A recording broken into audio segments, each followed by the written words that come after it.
Praise the lord. దేవుని నామమునకు మహిమ కలుగునుగాక.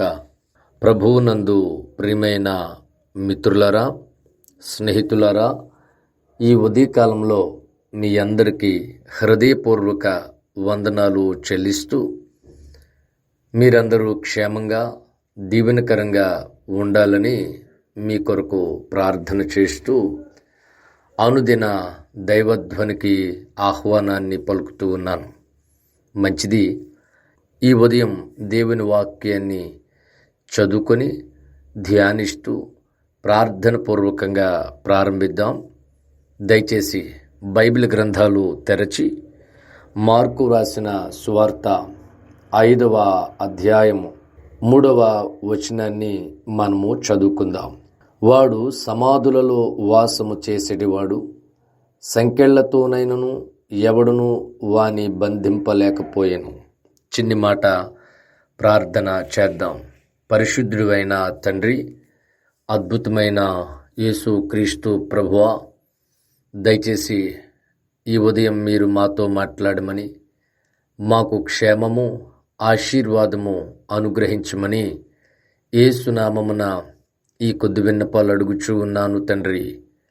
ఆమేన్. మనము మోగదెయ్యము అనే అంశాన్ని గురించి ధ్యానిస్తూ ఉన్నాం. పైకి కనబడని రకరకాల దెయ్యాల చేత పీడించబడుతూ ఉన్న మనుష్యులు ఎందరో ఉన్నారు. కొందరు వికృత చేష్టలు చేస్తూ కనబడేవారు కొందరైతే, వారు అంతరంగంలో దెయ్యము చేత నడిపించబడుతూ వారు దెయ్యములాగా ప్రవర్తించేవారు అనేకులు ఉన్నారు. వారు మంచివారే, కానీ వారు సాతాను చేత నడిపించబడుతూ సాతాను ఆలోచనలకు లోనై, సాతాను ప్రేరణకు లోనై వారు భయంకరమైన స్థితిలోనికి వెళ్ళిపోతూ ఉంటారు. వారిని గూర్చిన ఆనవాలు మనం నిన్న కొంత ధ్యానించాం. వారు సమాజంలో కాకుండా సమాధుల్లో నివసిస్తారని మనం తెలుసుకున్నాం. దేవుని పిల్లలు, దైవ సమాజం వారికి నచ్చదు, వారికి ఇష్టం ఉండదు. అందుకని సమాధులలో చనిపోయిన వారి మధ్య, అపరాధముల చేత పాపముల చేత చచ్చిన వారి మధ్య వారు నివాసం ఏర్పాటు చేసుకుంటారు. వాళ్ళతోనే సహజీవనం చేస్తూ ఉంటారు. ఇక రెండవది మనము చూస్తూ ఉంటే బైబిల్ చెబుతూ ఉంది 3వ వచనంలో, సంకెళ్లతోనైనను ఎవడును వాని బంధింపలేకపోయెను. అతన్ని కంట్రోల్ చేద్దామని, స్థిరంగా ఒకచోట కూర్చోబెడదామని, ఇంట్లో ఉంచుదామని, సమాజంలో అతన్ని ఉంచుదామని బంధకాల చేత బంధించారట. ఎలాంటి బంధకాలు అంటే, ఇనుప సంకెళ్ళు అతనికి వేశారట. చేతులు కదలకుండా, కాళ్ళు కదలకుండా ఒక ఖైదీని కట్టినట్లుగా అతన్ని కట్టి కూర్చోపెట్టాలని సమాజం ప్రయత్నం చేసిందట. అయితే బైబిల్ చెబుతా ఉంది, ఆ సంకెళ్లను అతడు తుత్తినీలుగా చేశాడట. మిత్రులరా, గమనించండి. దెయ్యము చేత నడిపించబడుతూ ఉన్న మనుషుణ్ణి ఏ సంకెళ్ళు, ఏ బంధకాలు అతన్ని బంధించి ఉంచలేవు. తల్లిదండ్రులు కానివ్వండి, సమాజం కానివ్వండి, పోలీసు వారు కానివ్వండి, కోర్టులు కానివ్వండి, ఎన్నో ప్రయత్నాలు చేస్తూ ఉంటారు మనిషిని సాధు చేయాలని. అయితే అతనిలో దురాత్మ, సాతాను ఆత్మ, దెయ్యపు ఆత్మ అతన్ని రేపుతూ ఉన్నప్పుడు, ప్రేరేపిస్తూ ఉన్నప్పుడు అతన్ని ఎవరు సాధు చేయలేరు. చూడండి, పాపము చేయకుండా మనిషిలాగా బ్రతకాలని, ఒకవేళ అతడు పాపము చేసిన పక్షంలో అతనికి శిక్ష విధించబడాలని ప్రతి దేశ చట్టము కూడా, ప్రతి దేశంలో ఉన్న కోర్టులు కూడా ఎన్నో రకాల శిక్షలను సిద్ధం చేసి ఉంచారు. శిక్షలను కూడా అమలు చేస్తూ ఉన్నారు. అయినా ఎక్కడైనా అరాచకాలు తగ్గాయా? ఎక్కడైనా ఇబ్బందులు తగ్గాయా? వార్త వెంబడి వార్త వినబడుతుంది. భయంకరమైన విషయాలు మనం చదువుతూ ఉన్నాం. ఎన్నో విషయాలు వినబడుతూ ఉన్నాయి. చిన్న పిల్లలను సహితం దారుణంగా మానసికంగా శారీరకంగా హింసించి చంపేస్తున్న మనుషులు.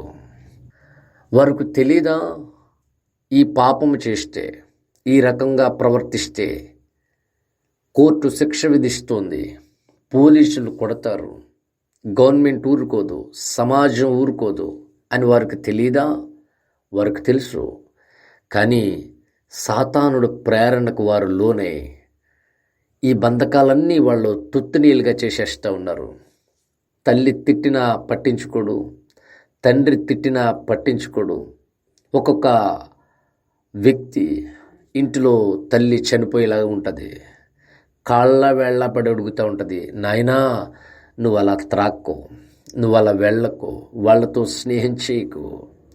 విషయం ఏంటంటే అతడు ఎంత ప్రేమతో బంధించిన ప్రేమ బంధకాలను తెంపేస్తాడు, శిక్షతో బంధించిన శిక్ష బంధకాలను తెంపేస్తాడు. అతడు ఒక దెయ్యంలాగా ప్రవర్తిస్తాడు. బైబిల్ చెప్తా ఉంది, అతడు దెయ్యము చేత నడిపించబడుతున్న మనుష్యుడు. ఈ రోజున ఎందరో యవనస్తులు, ఎందరో మనుష్యులు దెయ్యము చేత నడిపించబడుతూ కుటుంబాన్ని క్షోభ పెడుతూ ఉన్నవారు, సమాజానికి చీడపురుగుల్లాగా తయారైన వారు. గల కారణం ఏంటో తెలుసా? వారు దెయ్యము చేత నడిపించబడుతూ ఉన్నారు. ఎవ్వరు వారిని బంధించలేరు. పోలీసులు ప్రయత్నం చేసి కొట్టి కొట్టి కొట్టి అతన్ని సాధు చేయలేకపోతున్నారు. కోర్టులు శిక్షలు విధించిన జైలుకు వెళ్ళి వచ్చేయడమే తప్ప అతని మనసులో ఏ మార్పు కలగడం లేదు.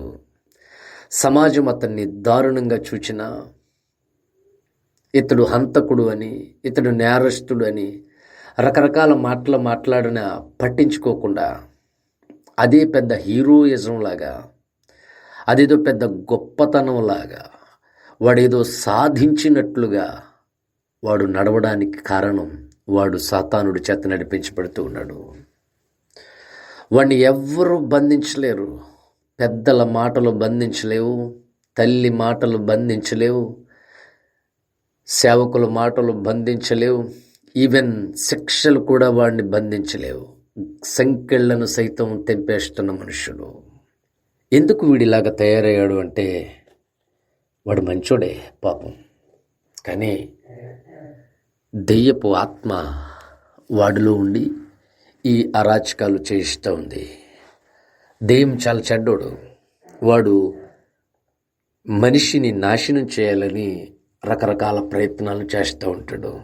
ప్రియమైన మిత్రులారా, ఈరోజు ఎందరో తల్లిదండ్రులు కన్నీరు కారుస్తూ ఉన్నారు వాళ్ళ పిల్లలు దెయ్యము చేత నడిపించబడ్డాన్ని చూచి. అందొచ్చిన కొడుకు మాట వినడు. భయంకరమైన పాప కృత్యాలు, పాప కార్యాలు వాడు జరిగిస్తూ ఉంటాడు. ఎంత చెప్పినా వాడు వినడు. పెద్దదైన కూతురు ఎంత ప్రయత్నించినా లోబడదు, ఎంత ప్రయత్నించినా మాట వినదు. విచ్చలవిడిగా మాట్లాడుతూ ఉంటుంది, విచ్చలవిడిగా జీవిస్తూ ఉంటుంది. ఎంత ప్రేమగా చెప్పినా, ఎంత కొట్టినా, ఎంత తిట్టినా, నువ్వు తలుపులేసి తాళం వేసినా ఆమె మనస్సు మారదు. గల కారణం ఏంటో తెలుసా? దెయ్యము చేత నడిపించబడుతూ ఉంది. ఆ సంఖ్యలు అతన్ని బంధించి ఉంచలేవు, ఆ సంఖ్యలు ఆమెను బంధించి ఉంచలేవు. ఎందుకంటే అతడు దెయ్యము చేత నడిపించబడుతూ ఉన్నాడు. ఈ ఉదయకాలంలో నీ భర్త, నీ పిల్లలు, నీ భార్య, నీ కుటుంబంలో ఎవరైనా ఇలా ప్రవర్తిస్తూ ఉంటే, వాక్యానికి విరుద్ధంగా, సమాజానికి చీడపురుగులా, నిన్ను క్షోభ పెట్టే విధంగా లోబడని విధంగా ఎవరైనా జీవిస్తూ ఉంటే ఈరోజు మనం చేయాల్సిన పని బైబిల్ చెప్తా ఉంది, ఇట్టిది వదిలిపోవుట ఉపవాస ప్రార్థన వల్లే తప్ప మరి దేని వల్ల సాధ్యం కాదు. ఉపవాసం ఉండి కన్నీరు కార్చి, ప్రభువా నా బిడ్డను కనికరించిన ఆయన, ప్రభువా నా భర్తను కనికరించిన ఆయన, ప్రభువా నా భార్యను కనికరించిన ఆయన, నేను సాధు చేయలేకపోతున్నాను ప్రభువా, ఈ బంధకాలు ఆమె తెంపేస్తుంది ప్రభువా, ఈ బంధకాలు అతడు తెంపేస్తున్నాడు ప్రభువా, దయచేసి ఈ కుమార్తెను కనికరించిన ఆయన, ఈ కుమారుని కనికరించిన ఆయన. ఉపవాసం ఉండి కన్నీరు కరిస్తే ప్రభువు సహాయం చేస్తారు. ప్రభువే చెప్పారు కదా, ఇట్టిది వదిలిపోవుట ఉపవాస ప్రార్థన వల్లనే తప్ప మరి దేని వల్ల సాధ్యం కాదు. నీవు నీ బిడ్డకి చాలాసార్లు చెప్పుంటావు, నీ భర్తకు చాలాసార్లు చెప్పుంటావు, నీ భార్యకు కూడా చాలాసార్లు చెప్పుంటావు, అమ్మా ఇది కరెక్ట్ కాదు, ఇది విధానం కాదు, ఇది పద్ధతి కాదు. కానీ ఆమె విందో, కొట్టుంటావు విందో, తిట్టుంటావు విందో. ఎందుకంటే ఆ బంధకాలను తుత్తినీలుగా చేసేది దెయ్యం, సాతాను. ఈ ఉదయకాలంలో మోకరించి కన్నీరు కార్చి ఉపవాసం ఉండి ప్రార్థన చేస్తే ప్రభు కార్యాన్ని చేస్తాడు. ఈరోజు ఎవరైనా అలాంటి ఇబ్బందుల్లో ఏ కుటుంబమైనా ఉంటే, ఏ వ్యక్తి అయినా ఉంటే, నువ్వు వారి కోసం రోజు మదన పడే కంటే, రోజు కన్నీరు ఖర్చు కంటే ఉపవాసం ఉండి ప్రభు సన్నిధిలో ప్రార్థన చేయి, ప్రభు కార్యం చేస్తాడు.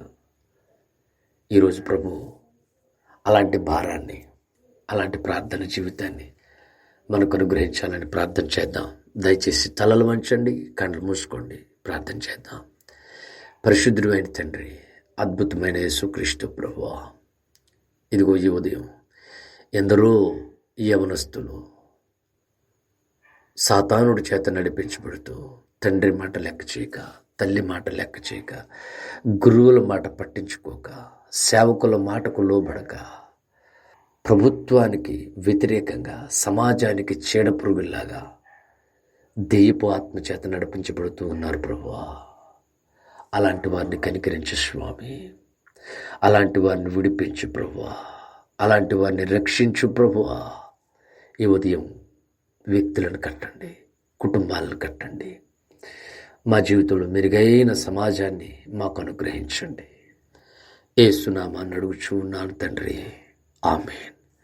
మన తండ్రి అయిన దేవుని ప్రేమ, మన ప్రభు అయిన యేసు క్రీస్తు వారి యొక్క కృప, పరిశుద్ధాత్మ దేవదేవుని యొక్క సన్నిధి, సహవాసము, ఆశీర్వాదం ఇప్పుడు ఎల్లప్పుడూ మనందరికీ తోడయుండి నడిపించునుగాక.